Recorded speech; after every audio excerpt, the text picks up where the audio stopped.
The states losing the most tax revenue because of people fleeing. I'll give you a hint.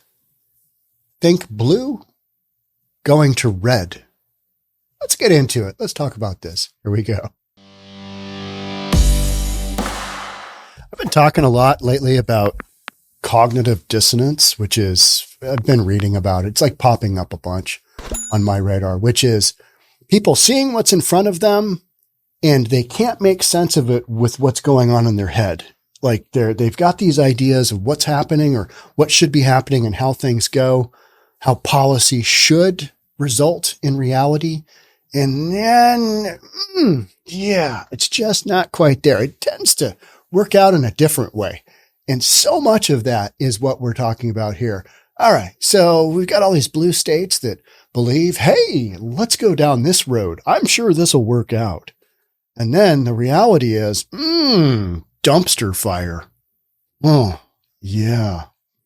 If it seems like a lot of people are having to have been moving out of expensive blue states and packing their things for more conservative lands, it's not your imagination.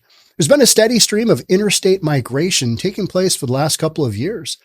But how many people are we really talking about? And I'm reading from Hot Air here. I've been reading from Hot Air a lot lately. They've got some great content. We've typically had to rely on data coming from new car registrations or reports from moving companies. Now, you get the U-Haul data. That is an indicator, right? It's like Zillow. It's a starting point of a conversation and nothing more. But there's another figure that probably paints a more accurate picture. You can get a good idea of how many people are in any given state based on that state's revenue and what direction it's heading in. Is it going up or is it going down? When tax revenues begin to fall, people are leaving. And the two states that have lost the most combined tax revenue are California and New York. Is that shocking? No, that's not shocking at all. I mean, we are watching this unfold, in real time. Here in the Pacific Northwest, we don't have a lot of people moving to New York, but we have a lot of people coming in from California. We have a lot of people moving here from California, specifically to Seattle because of the whole tech thing. And because Washington State doesn't have a state income tax yet, right? I mean, it's a coming. Between them, they lost more than $500 million in revenue. And where did all that money go? The lion's share showed up in Florida and Texas. Where is give me a moment.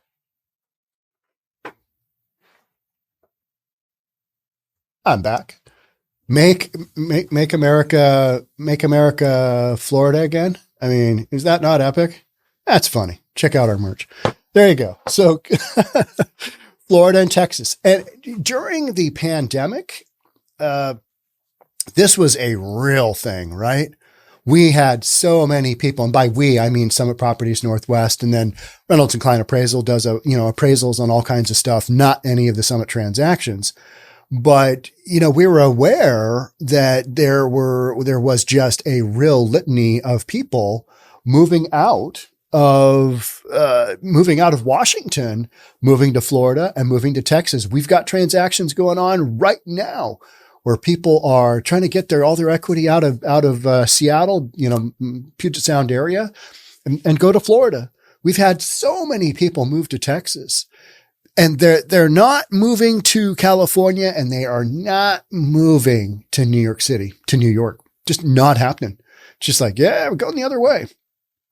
California and New York have lost a combined $640 million in tax revenue due to people moving out of state, as conservative Florida and Texas see boosts of $23 billion after an influx of movers.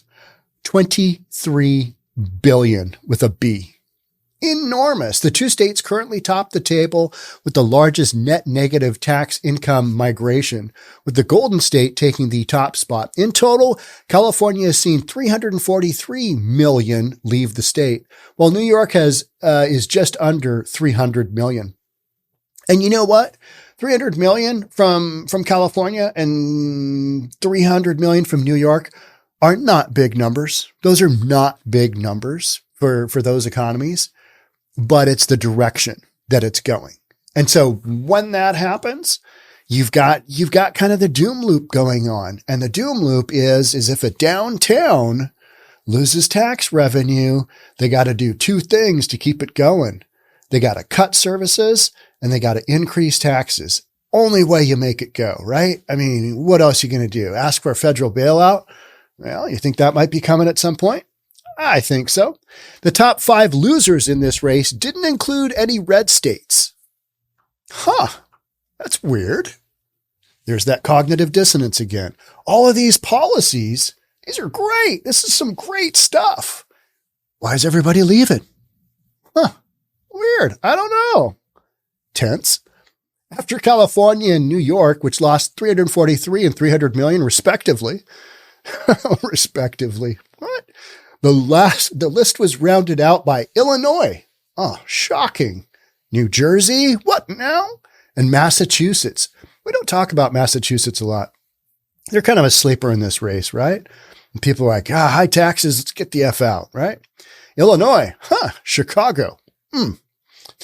Just New Jersey in general. New Jersey's got some cool spots though, too. I mean, all these states do.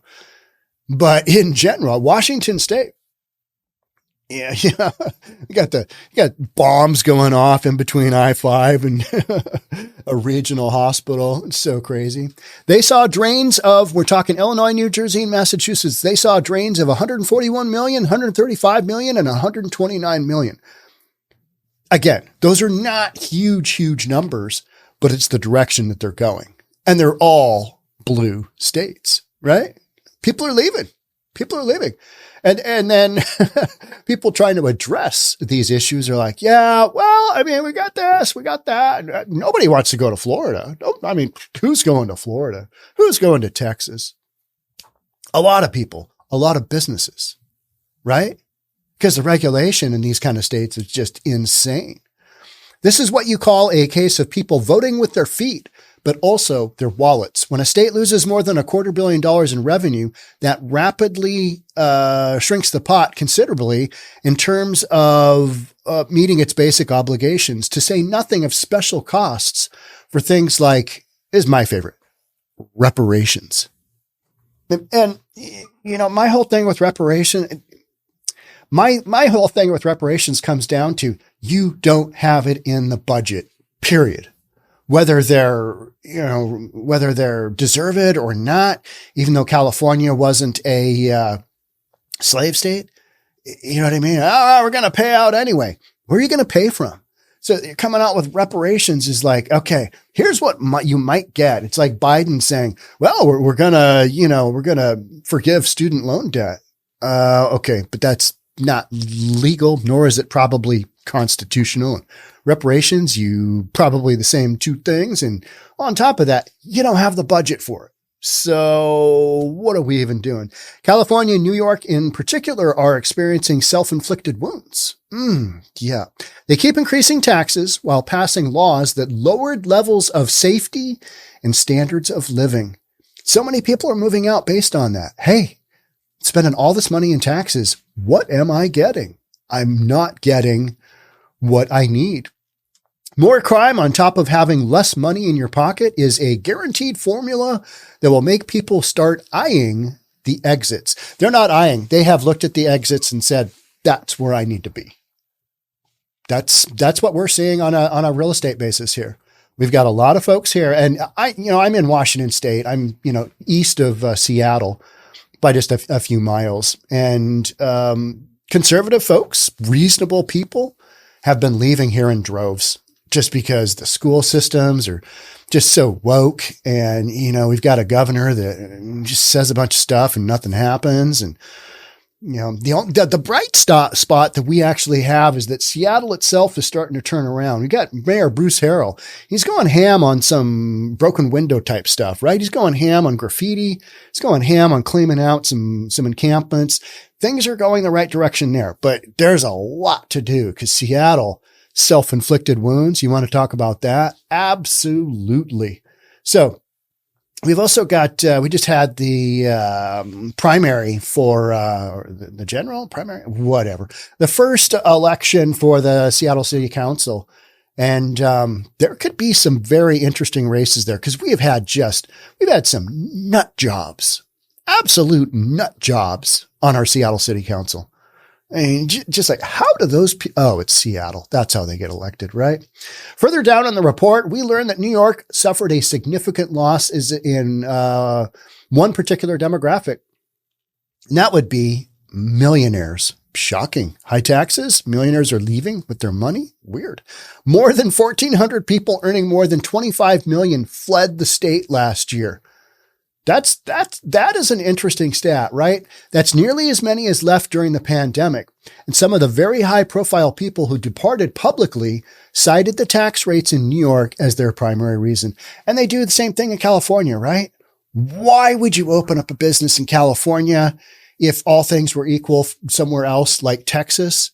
And they're not equal. So that's why you've got the outmigration from these blue states and blue cities. And, you know, it's not rocket science, right? All right. You're paying more in taxes and you're getting less back. So you want to keep that going? Because, I mean, I'm sure this is going to work out. In other words, the people who were formerly paying the most tax revenue into the state's coffers headed south and they took their cash with them. This is an equation that can quickly become unsustainable. When your high earners depart and leave behind those who rely on government services to survive, the amount and quality of those services are going to decline. It's inevitable, and it's not a political calculation. It's just math. All right. I had California math the other day. In my head, I had it that we had 52 states. So I took off one state and I said 51. In reality, it should have been 50 states, take off one state, you're down at 49. But you know what? I am still correct based on California math because objectively in math, new California system, there's no right or wrong. 2 plus 2, it does not inherently equal 4. It could be 5. So we want to grade the kids based on that. And I'm sure it's going to work out just fine. And down the road, the fact that they can't do any math at all, that's really going to help them out. Way to go, guys. The states don't have the luxury of just printing more magical money when they run low the way the federal government does. And that's why I always go back to government bailout, bring in the feds. Yeah, let's do that. Meanwhile, Florida has seen a net positive income migration of $12.4 billion. Say what? Florida? 12.4 billion with a B? Make America Florida, right? I like to focus on actual data and things versus this guy said this about this guy. You know, that kind of just getting into the weeds and those kinds of things. You know, this political philosophy over here relative to this one. I like to focus on numbers. I'm a real estate guy, and a lot of it is based on math. And math, believe it or not, is objective. 2 plus 2 equals one number, and that is 4. So when Florida brings in 12.4 billion, that's a massive number. What do you say there, right? People want to rip on Florida. Look at how they handled the pandemic. Yeah, look at it. $12.4 billion. And all these politicians that are, Florida's terrible. It's awful. And then they go vacation there, right? Without their mask. So ridiculous. And Florida's unemployment rate is currently hovering at 2.6%. Seems pretty low to me, right? People are moving to Florida and going to work, adding more money to the state's economic ecosystem. Texas is reaping similar benefits, as are several other red states. I've long given up hope. This is the author. I've long since given up hope that Democrats in these blue state governments will wake up, smell the coffee, and make some changes. But will the voters ever catch on and realize that they are feeding into their own problems by electing the same clown car occupants over and over again? Isn't that so true? Hey, look at all the clowns getting out of that car. I always like that image. It's like, where are all those clowns coming from? There's not a hole in the ground underneath the clowns. I mean, we can't have that. It's magic, right? That little tiny car has 14 clowns in it. But it's so true. You've just got one clown after another. I mean, the best example of that recently is Chicago with its mayor. You went even more progressive. Crime goes up, shootings goes up, murders go up. Huh, weird. If not, it's hard to have much sympathy for them. I'm talking about electing the same clown car occupants over and over again. What do you say? I mean, yeah, how many indicators do you have to have before you go down this road of what are you talking about? This is all so obvious. You know, Gavin Newsom, he tries to go and, recruit folks in Florida. It's like, you can't even get close to what Florida is offering because California is just such a dumpster fire in so many of the aspects where people are like, all right, what am I paying in state income tax? What am I paying in local tax? What am I paying, all these taxes, all this regulation? I mean, California is trying to tag people after they leave for an excise tax on, the sale of assets. I mean, it's a money grab, right?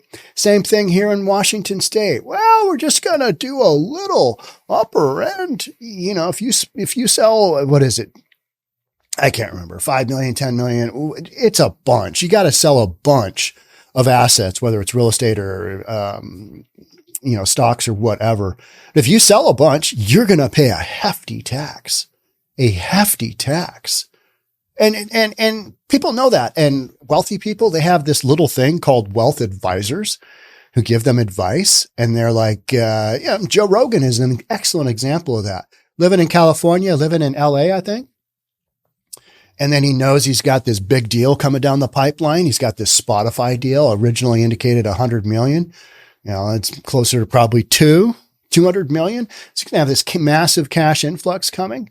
And he knows, well, I don't really want to be here. So he moves to Texas. He did move to Austin. So, that's a little bit of a lateral move, but nothing against Austin. I've got family members living there. But, let's just say it's not, it's not the reddest of cities in all of the Texas land. But, that's kind of an example of, all right, if I'm going to bring in a bunch of money, I'm going to book it out of here because why wouldn't I? Because, you've just got this crazy set of circumstances going on in a state like California. The only thing California's got going for it, in my opinion, is it's got that business dynamic where you've already got so many employees down there and so many businesses that have been set up for so long that, you're going to bring some people in that way. They're just going to go there. I want to live in California. All right. And then they get there and like, oh yeah, what's going on? I literally had 20 something friends move there, acquaintances move there. And they're like, oh man, I'm not really sure if, and Google, Mountain View in California. And, yeah, not a good move, not a great move, but it is what it is. And if you're going there for an employer, like a big employer like Google, it's like, all right, okay, yeah, okay, this is what we're doing. So this kind of thing, these are the hard numbers that reflect the policy of the cognitive dissonance that so many people are having. I'm sure this will work out. I'm sure our policies will work out long term. We just need a little more time. We're about to turn the corner on homelessness. Spend $17 billion and gets 10% worse in California. $17 billion over, I think, 3 or 4 years. It's like, what are you doing? And it gets worse. Clearly, whatever you got going isn't working out. And I think these numbers just flat out show it. So this is nothing new, but it's interesting when you see the actual numbers pop up. All right. You got hundreds of millions of dollars being taken out of blue states, and they're literally going collectively to, Florida at 12.4 billion. That's insane. I mean, it couldn't be more clear, could it? And this is just from a revenue standpoint. Because if you don't have that revenue, you got a couple of options, and neither one of them is great. And neither one of them is going to turn things around. Whereas Florida and Texas and a bunch of other states, they're on that. They're more on that road than they are going the other way, which is negative, which, that to me is just kind of a precursor for what is about to happen, which is you've got some massive negative numbers coming up, and you've got some negative numbers coming up in the downtown cores of Republican states too, but not nearly as bad as you do throughout California or throughout New York. And that impacts, tax revenue in general. And so those budgets will go more and more negative, whereas Florida, Texas, even Oklahoma, a red state like Oklahoma. I always talk about that because my parents live there, and it's pretty red. It's also pretty clean. They're downtown. And just, you've got a different vibe there. Whereas in California, it's all different, but the overall direction of where things are headed, not the right direction. And that coincides with what I do for a living, which is, all right, where are you moving to? We're selling in Washington State, and we're going to move to, somewhere else, some other conservative. We need to get out of here. It's like, okay, all right, I get it. I've heard this drill before.